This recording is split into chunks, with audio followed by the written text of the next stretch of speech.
요한복음 3장 1절부터 8절 말씀. 그런데 바리새인 중에 니고데모라 하는 사람이 있으니 유대인의 지도자라. 그가 밤에 예수께 와서 이르되 랍비여 우리가 당신은 하나님께로부터 오신 선생인 줄 아나이다. 하나님이 함께 하시지 아니하시면 당신이 행하시는 이 표적을 아무도 할 수 없음이니이다. 예수께서 대답하여 이르시되 진실로 진실로 내게 이르노니 사람이 거듭나지 아니하면 하나님의 나라를 볼 수 없느니라. 니고데모가 이르되 사람이 늙으면 어떻게 날 수 있사옵나이까? 두 번째 모태에 들어갔다가 날 수 있사옵나이까? 예수께서 대답하시되 진실로 진실로 내게 이르노니 사람이 물과 성령으로 나지 아니하면 하나님의 나라에 들어갈 수 없느니라. 육으로 난 것은 육이요 영으로 난 것은 영이니 내가 네게 거듭나야 하겠다 하는 말을 놀랍게 여기지 말라. 바람이 임의로 불매 네가 그 소리는 들어도 어디서 와서 어디로 가는지 알지 못하나니 성령으로 난 사람도 다 그러하니라. 좋은 날입니다. 성령님께서 오늘도 여러분들의 심령 가운데 큰 은혜와 평강으로 함께하여 주시기를 주님의 이름으로 축복합니다. 우리는 지난주부터 거듭남이라는 주제를 가지고 함께 공부하고 있습니다. 지난주에는 우리가 나는 과연 거듭났는가 이런 질문들을 가지고 한번 배워봤는데요. 여러분 그 내용들을 한번 들어보시면서 스스로 한번 생각해보는 그런 시간들을 가졌을 줄 믿습니다. 한번 이런 질문으로 오늘 시작해봤으면 좋겠어요. 여러분은 거듭나셨습니까? 우리가 이런 질문들을 보통 하게 되면요. 어떤 분들은 종종 당황하는 그런 경우들이 있습니다. 나는 거듭나지 않았습니다. 이렇게 이야기하는 사람도 있고요. 혹은 어떤 사람들은 나는 거듭났는지 안 났는지 잘 모르겠습니다. 이런 사람도 있고. 혹은 심지어는 어떤 사람은 나는 그 거듭남에 대해서 처음 들어봅니다. 이런 이야기를 하는 분들도 계십니다. 혹은 어떤 분들은 나는 거듭났는데요. 그런데 언제 거듭났는지 모르겠습니다. 또 거듭난 것 같긴 한데 내 성품의 변화는 없습니다. 혹은 나는 거듭났지만 이것을 다른 사람에게 설명할 수는 없는 것 같습니다. 이렇게 다양한 반응들이 있는 것을 알 수 있습니다. 자, 그런데요. 우리가 이 거듭남이라는 주제를 다루는 중요한 이유는요. 이것이 이렇게 중요한 주제임에도 불구하고 그것이 소홀하게 다루어지는 측면이 있다는 것입니다. 그래서 우리가 이 거듭남이라는 주제를 지금 함께 공부하고 있는데요. 이 거듭남이라는 주제를 제가 택해서 함께 나누고 있는 첫 번째 이유는요. 이것이 굉장히 그렇게 중요한 이유임에도 불구하고 일반 성도들이 그 명확한 개념에 대해서 이해하고 있거나 그 의미를 설명할 수 없다라는 것입니다. 많은 경우에 그것이 무엇인지도 정확하게 의미를 모르고 있고 또 그것을 다른 사람들에게 설명할 수 없다는 것이죠. 또한 두 번째는 그러므로 말미암아 성도들의 삶 속에서 그 거듭남의 중요성이 더 이상 부각되어지지 않고 또 혹은 서로 거듭났는가 묻지도 않고 스스로 점검해보지 않음으로 말미암아 점점 교회 안에 이런 거듭나지 않은 성도들의 수가 늘어나고 있다는 것입니다. 자, 이것이 우리가 거듭남이라는 주제를 지금 공부해야 되고 또 돌아봐야 되는 중요한 이유 가운데 하나입니다. 자, 오늘 이제 다루게 될 주제는요. 거듭남이란 무엇인가? 거듭남의 본질에 대한 부분들을 여러분들과 함께 생각해 보기를 원합니다. 여러분 우리가 거듭남이 굉장히 중요한 이유는요. 두말할 것 없이 이것이 바로 기초이기 때문입니다. 여러분 이게 시작입니다. 거듭남이 기초이고 거듭남이 기독교 신앙에 있어서 시작과 다름없는 굉장히 중요한 그런 주제입니다. 자, 여기서부터 우리가 시작을 해야 되는데요. 사람들이 저는 교회를 오래 다녔지만 저는 뭐가 뭔지 모르겠습니다. 이런 분들이 있다면 여러분 거듭남부터 시작해야 합니다. 혹은 주변에 예수님에 대해서 관심을 가지고 또 교회에 나오려고 하는 그런 청년들이 있습니다. 사람들이 있습니다. 그렇게 이야기한다면 다른 만사를 제쳐놓고 거듭남부터 가르쳐 주어야 합니다. 그만큼 이 거듭남이라고 하는 것은 기초이고 우리의 신앙생활에 있어서 아주 첫 번째 놓아야 할 그런 중요한 그런 개념이다라는 것을 우리는 먼저 생각해 보아야 합니다. 그래서 저는 이 거듭남이라는 시리즈를 통해서 이미 거듭난 성도분들에게는 이 거듭남이 내가 어떻게 거듭났는가, 내가 어떻게 구원을 얻었는가에 대한 그 의미를 다시 한번 정리할 수 있는 그런 시간들이 되었으면 좋겠고요. 또한 거듭나지 않은 분들에게는 내가 어떻게 하면 거듭날 수 있는지, 거듭남이란 무엇인지를 알 수 있는, 그래서 거듭날 수 있는 그런 계기가 되었으면 좋겠다. 이런 마음의 소망을 가지고 여러분들과 함께 말씀을 나누고 있습니다. 우리가 지난주에 니고데모에 대한 이야기를 한번 생각해보고 이야기를 한번 읽어보았습니다. 예수님께서 니고데모에게 이렇게 말씀하셨죠. 니고데모야, 네가 참 존경받고 또 사람들에게 칭찬받는 자이지만 네 안에 생명이 없구나. 예수님께서 니고데모에게 그렇게 말씀하시는 것을 우리는 보았습니다.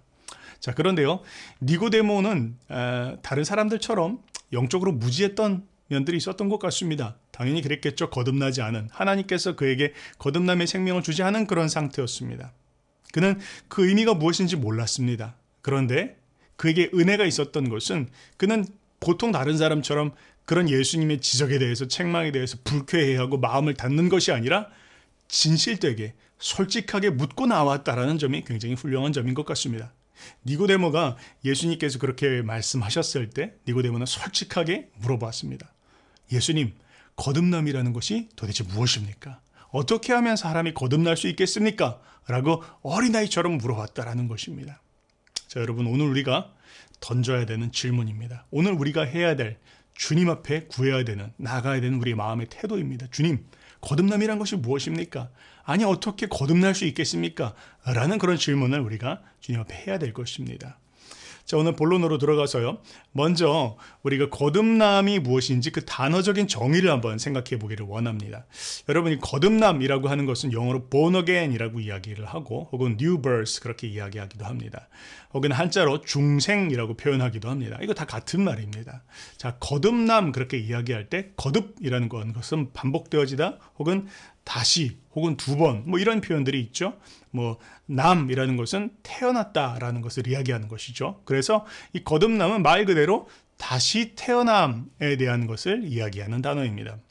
자, 그런데요, 요한복음 3장 3절에 주님이 이렇게 말씀하셨죠. 사람이 거듭나지 아니하면, 그렇게 말씀하실 때 이 거듭남이라는 그 표현, 그 단어는 사실 두 가지 의미를 가지고 있습니다. 하나는 방금 말씀드렸던 것처럼 다시 태어나다라는 그런 의미를 가지고 있고요. 그런데 또 두 번째 의미가 있는데 그것은 뭐냐면 위로부터 태어나다라는 그런 의미를 가지고 있습니다. 그 말은 하나님으로부터 태어나다라고 그렇게 우리가 이해할 수 있는 것이죠. 즉 우리가 그렇다면 이 단어, 이 거듭남이라는 그 단어가 가지고 있는 그 단어의 형태, 그 의미가 거듭남이 무엇인지를 잘 정의해주고 있습니다. 거듭남은 무엇입니까? 거듭남이란 하나님으로부터 다시 태어나는 것, 하나님으로부터 다시 태어나는, 하나님으로부터 생명을 받아 다시 태어나는 것이 바로 거듭남이다. 이렇게 우리는 정의할 수 있겠습니다. 자, 그런데요, 만약 우리가 이렇게 거듭나야 됩니다 이렇게 이야기한다면 어떤 사람들은 이렇게 이야기합니다. 거듭나야 된다고요? 뭐 우리가 언제 죽기라도 했습니까? 그렇게 이야기할 때가 있어요. 자, 그런데요, 성경은요, 거듭나지 않은 사람에 대해서 이렇게 이야기하고 있습니다. 에베소서 2장 1절은 허물과 죄로 말미암아 죽은 우리를 그렇게 표현하고 있어요. 거듭나지 않은 사람은요, 허물과 죄로 말미암아 죽은 존재입니다. 육체적으로는 살아있지만 그러나 하나님 앞에서는 죽은 존재와 다름없는 죽어있는 존재라고 성경은 이야기하고 있어요. 또한 성경은 로마서 3장 23절에 모든 사람이 죄를 범하였음에 하나님의 영광에 이르지 못하였다 그렇게 이야기하고, 또한 로마서 7장 19절은 죄인으로 태어난 사람은 그 마음으로 하기를 원하는, 선을 행하기를 원하는 마음은 있지만 그러나 실제로는 원치 아니하는 악만을 행하는 그런 존재다라고 성경은 이야기하고 있습니다. 다시 말하면 죄 아래에 있는 인간은 허물과 죄로 말미암아 죽어 있고, 그로 말미암아 하나님 앞에 바르게 응답할 수 없는 그런 죽어 있는 존재와 다름없다라는 것입니다. 그렇습니다. 우리가 거듭나지 않고 또 구원받지 못함으로 말미암아 우리의 그런 인간의 실존은 죽어 있는 존재입니다. 비록 육체는 살아있지만 그러나 육체의 불이 꺼지고 나면 영원한 사망으로 돌아갈 수밖에 없는 죽어있는 존재가 인간의 실존이라고 성경은 이야기하고 있습니다. 때문에 하나님이 주시는 생명을 받지 않는 인간은, 또 하나님이 주신 생명을 받음으로 말미암아 새롭게 태어나지 않는 한 사람은 구원에 대해서, 구원의 길에 대해서 알거나 하나님을 찾거나 하는 일을 할 수 없다라고 성경은 이야기하고 있는 것입니다. 때문에 예수님께서 니고데모를 보시면서 그렇게 이야기하신 거죠. 니고데모야, 네가 참 유대교인으로서 또 칭찬받고 존경받는 그런 이스라엘의 선생이지만 그럼에도 불구하고 너는 영적으로 죽어있는 자다. 그렇게 말씀하신 것입니다. 3절에 그렇게 말씀하셨죠. 진실로 진실로 내게 이르노니 사람이 거듭나지 아니하면 하나님의 나라를 볼 수 없느니라. 주님께서는 그 니고데모에게 네가 거듭나야 된다. 그래야만 네가 천국에 들어갈 수 있는 사람이 될 수 있다라고 말씀을 하신 것입니다. 자, 그러면요, 거듭남이란 무엇인지 또 거듭날 때 어떤 일이 일어나는지 한번 생각해 봅시다. 자, 니고데모가 예수님께서 그렇게 말씀하셨을 때 이제 다시 물어봅니다. 4절이죠. 사람이 늙으면 어떻게 날 수 있겠습니까? 두 번째 모태에 들어갔다가 날 수 있겠습니까? 자, 다시 말하면 니고데모는 주님, 제가 이렇게 나이가 늙었는데 거듭난다니요. 다시 어머니 모태에 들어갔다가 나오면 되는 것입니까? 라고 물었다는 것입니다. 자, 여기서 니고데모의 실수는 무엇입니까? 니고데모는 무엇을 오해했습니까? 니고데모는 거듭난다라는 것을 그냥 단지 육체적으로 다시 태어난다라고 그렇게 이해하였습니다. 자, 그런데요, 예수님께서는 그 니고데모가 가지고 있는 육체적으로 다시 태어난다라는 것을 다시 정확하게 설명해 주시기를 원하셨습니다. 그래서 그것을 교정해 주시는데 5절에 이렇게 표현하고 있습니다. 사람이 물과 성령으로 나지 아니하면 하나님의 나라를 볼 수 없느니라. 그렇게 이야기하고 있어요. 다시 말하면, 자, 거듭난다는 것이 다시 태어난다라는 말은 맞다. 그러나 그 다시 태어난다는 것이 단지 육체적으로 몸이 다시 태어나는 것이 아니라 하나님으로부터 너에게 생명이 주어지는, 하나님으로부터 다시 태어나야 된다라는 것을 이야기하고 있는 것이다. 그리고 그것의 구체적인 의미는 무엇이냐면 물과 성령으로 나는 것이다. 그렇게 이야기하고 있다는 것입니다. 좀 이해가 되십니까? 니고데모는 그냥 육신으로 다시 태어나는 것만을 이해했습니다. 거듭난다라는 단어 그 자체를 들었을 때요. 그러나 주님께서는 그 거듭난다는 것은 하나님이 주시는 생명으로 말미암아 이루어지는 일이며 그것은 물과 성령을 통해서 나는 것이다 라고 설명을 해주셨다는 것입니다. 조금 알쏭달쏭하죠? 자, 그렇다면 우리가 이걸 풀 수 있는 열쇠는 이 물과 성령으로 난다는 것이 무엇인지를 우리가 이해하면 이 거듭남이 무엇인지를 우리는 명확하게 알 수 있습니다. 그 때문에 물과 성령은 굉장히 중요한 우리 이해의 열쇠입니다. 자, 예수님께서 이렇게 물과 성령이라는 단어를 언급할 때요, 니고데모는 그걸 어떻게 들었을까요?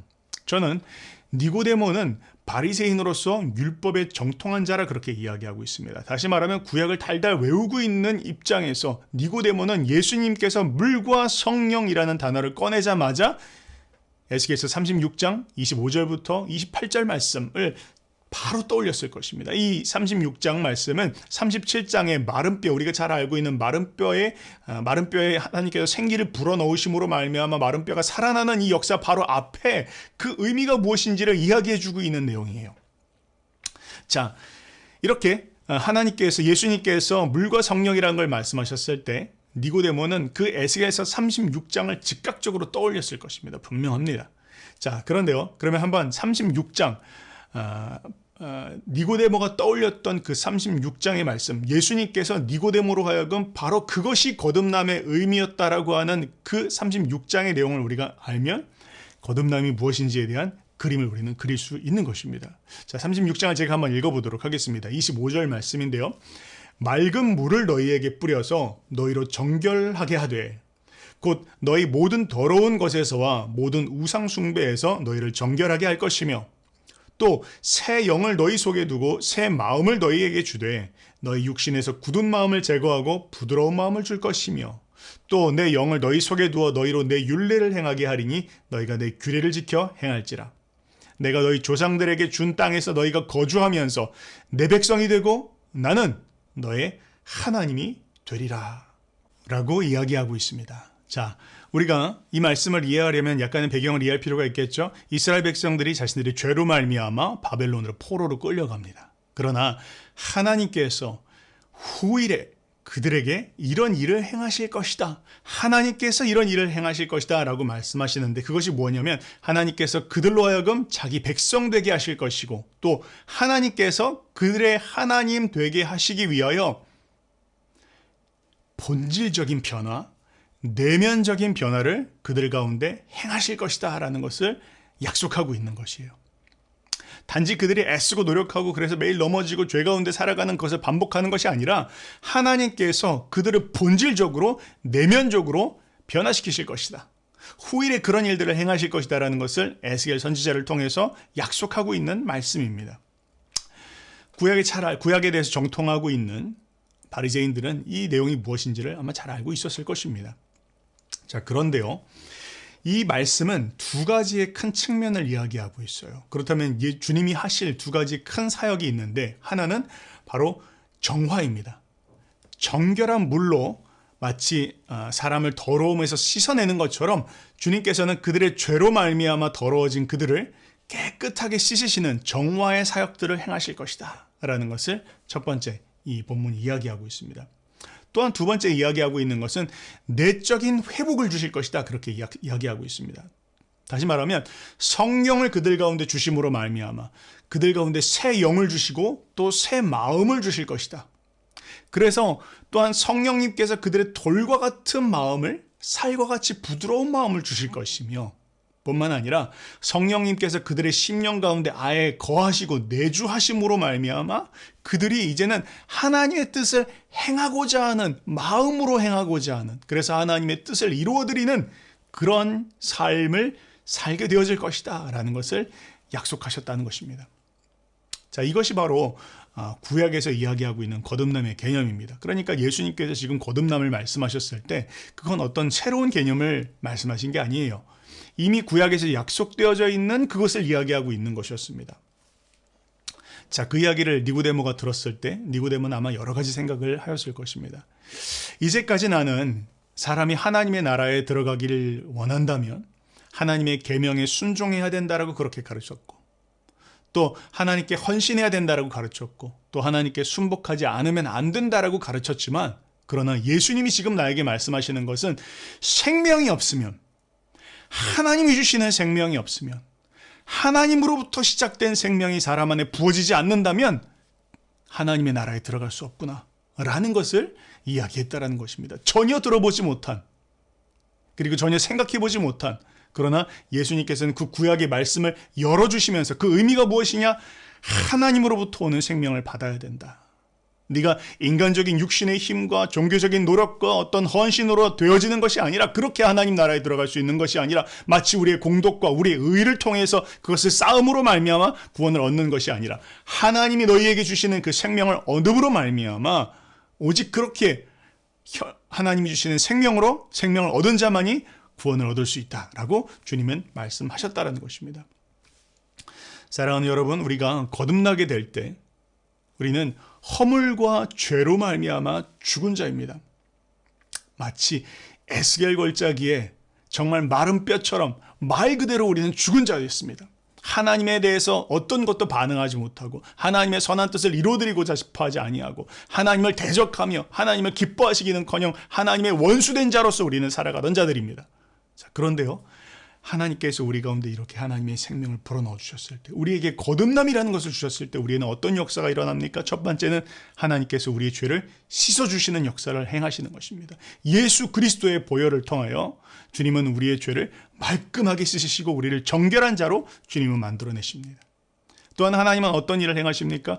우리 가운데 성령을 주심으로 말미암아 우리 마음이 부드러워진다라는 거예요. 이전까지 우리의 심령은 강팍하였습니다. 이전까지 우리의 심령을 하나님을 대적하는 사람들이었습니다. 그러나 하나님께서 우리 마음 가운데 부드러운 마음을 주셔서 돌 같은 마음이 아니라 이제는 하나님의 뜻에 반응할 수 있는 그런 심령을 주님이 주신다. 뿐만 아니라 성령님께서 우리 가운데 내주하심으로 말미암아 이제는 하나님의 기쁘신 뜻이 무엇인지를 기뻐하며 나가는 삶을 살게 하신다는 것입니다. 여러분, 제가 어릴 적에 기억이 납니다. 어릴 적에도 제가 교회를 나갔어요. 물론 거듭나지 않은 상태에서 나갔죠. 제가 제일 싫어하고 제일 무서워했던 게 있습니다. 그게 뭐냐면 두 손 모아 기도하는 것이었어요. 어린 시절 저는 만약 제가 두 손 모아 기도한다면 주님이 저에게 너 아프리카로 가라 이렇게 이야기하실 것 같았어요. 얼마나 두려운지 눈을 못 감겠더라고요. 기도를 못 하겠더라고요. 그런데요, 거듭나니까 어떤 일이 벌어졌을까요? 하나님 앞에 기도합니다. 뭘 기도합니까? 하나님 제발 저를 보내주십시오. 제발 하나님 저를 선교사로 써주십시오. 제발 제가 하나님을 위해서 살게 해주십시오. 우리의 심령을 변화시키는 역사를 행하신다는 것입니다. 여러분 두려우십니까? 하나님께서 우리가 원치 않는 일을 행하게 하실까 봐 두려우십니까? 아니요. 하나님은 우리를 억지로 끌고 가시는 분이 아니십니다. 하나님께서는 우리를 거듭나게 하실 때, 거듭나게 하신 후에 우리의 심령 속에 하나님의 뜻을 이루어드리고 싶어하는 그 마음 자체를 부어주신다는 겁니다. 이거 아니면 살 수 없다.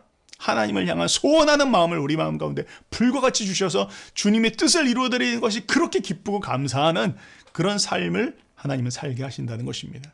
그것이 바로 거듭남의 놀라운 은혜요 신비인 것입니다. 자, 여러분 오늘 우리가 예수님과 니고데모의 대화를 다시 한번 살펴봤습니다.